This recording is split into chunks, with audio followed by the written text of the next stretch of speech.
তোরা কে কন্যাস আমার বাচ্চা আমার বোর কাপড় পরছে আমার শাশুড়ি আমি জানতাম না। পোকা তো কাককে দেখে ভয় পালাতে থাকে এবং আপেলের মধ্যে ঢুকে যায়। কাক পোকাটিকে অনেকগুলো আপেলের মধ্যে খুঁজতে থাকে এবং বলে, মতি মিয়া কি জিনিস আজ সবাই বুঝবো, আজ একটা বিরাট ফাটাফাটি হইব। তারপর পোকাটি দৌড়ে একটা মদের বোতলের ভিতর ঢোকে এবং কাকটি তার পিছন পিছন এসে পোকাটিকে খুঁজতে থাকে। আমার মাথা ঘুরায় কেন, আমি কি পাগল হয়ে গেছি? এদিকে পোকা মদ খেয়ে মাথার হুঁশ হারিয়ে ফেলে এবং কাকের সাথে ফাইট করার জন্য রেডি হয়।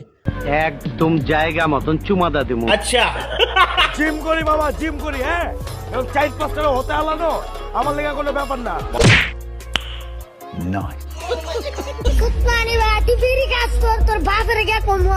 তো গাইজ ভিডিওটা ভালো লাগলে চ্যানেলটি সাবস্ক্রাইব করো এবং লাইক কমেন্ট শেয়ার করে দাও। আমার চ্যাটার বাল